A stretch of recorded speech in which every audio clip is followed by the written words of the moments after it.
Hi, this is Donna Lewis of the Clark County Park District again with Nature's Book Nook. And today we're going to do At the Edge of the Forest by Jonathan London, illustrated by Barbara Firth.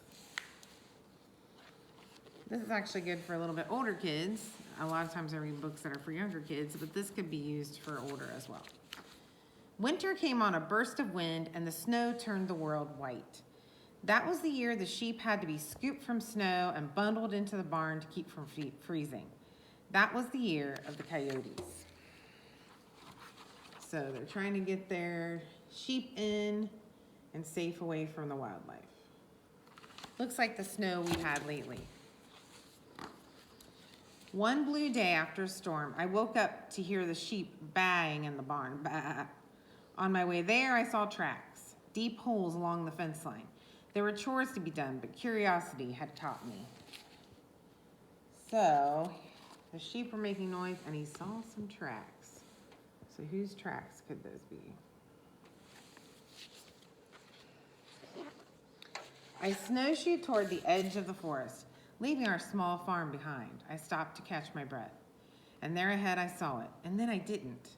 Something fast and bushy and golden brown, then gone. Coyote. I knew it. Dad had said there were coyotes about. If they come too close, they'll be dead. Coyotes kill sheep, he said. So he sees the coyote out there, and where's it at? Right here. And there's the coyote. Not real close. Too close for comfort when you have sheep. I trudged on searching for tracks in the deep snow. The wind bit my face as I came upon a meadow, and there below was Coyote. He froze, and I froze too. He lifted one paw and cocked his head, listening. Suddenly he pounced on his own shadow and dived headfirst into the snow. Only the black tip of his tail stuck out. Then he popped up, as if grinning, with a mouse.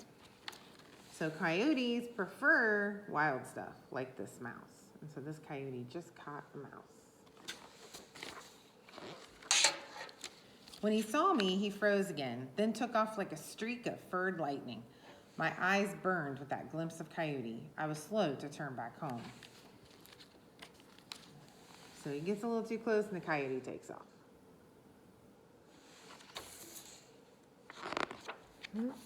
Bailey is my tripod today, and I think she's falling asleep on me. Spring came and I saw no sign of him. Then one day, just before dawn, the cries of the sheep awoke us. We scrambled into clothes and out into the gray light. Sheep scattered like huge balls of cotton. We found tufts of wool dyed blood red. Dad counted lambs and found one missing.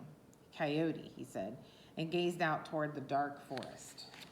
So it looks like something happened to one of the sheep. When he got his shotgun, I thought about what he'd said about coyotes coming too close. We followed signs, drops of blood, fur on a thistle, prints in spring mud. Dad was a great tracker, but with his long strides, it was hard to keep up. My heart raced, but my legs raced even faster. So his dad's worried about the coyote getting the sheep. So he's looking for it. On Lindbergh's Hill, we looked down, and there they were. Coyote and another, nose to nose. Some well-chewed meat on the ground between. Dad raised his gun and took aim.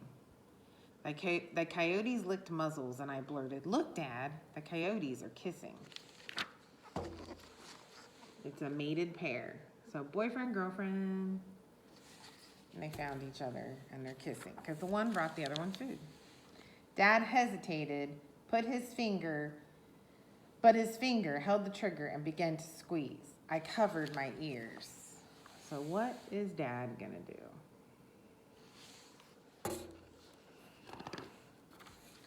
Just then, 4 pups tumbled out of scrub willow and swarmed their parents, wagging and yipping for life. "It's a family, Dad," I shouted. "Coyote brought them food." So they have some babies, some pups, coyote pups. So it's a family. Dad didn't budge, but his eyes were squeezed shut. Finally, he lowered his gun and looked at me. "It's time we found a big shepherd dog to run our fence," he said. "We are family too," and we headed for home. So he let the coyote family be. You guys didn't think something bad was going to happen, did you? I wouldn't read a book like that. I wouldn't be able to read that book. That night, for the first time, we heard the coyotes sing, and now whenever we hear their eerie song, our dog howls back. And sometimes I howl with him. So now they have a dog. So probably a Great Pyrenees there to guard the sheep. The end. So I thought that was a good story, a little bit worrying at times. We thought the coyote was going to get shot. But Dad changed his tune because Coyote had a family. And we do have coyotes all over Clark County, all over the Miami Valley, all over Ohio. They've been here for years. And the best way to protect our livestock and our pets is to put them in at night. Livestock, it's best to have a nice, like a big guard dog to guard them at night. That's what a lot of people do with livestock. But I've lived around coyotes for years and never had problems with my pets or my livestock with coyotes. So there's stuff we can do to help prevent coyotes from getting our livestock without hurting them. All right, hope you guys enjoyed that book. That might be a good book for Mom and Dad to listen to too. So till next time, I'll see you then. I'm getting laughed at by my intern. I love coyotes, so I don't like to see them get hurt. All right, until next time, I'll see you then. Bye-bye. Enjoy the snow.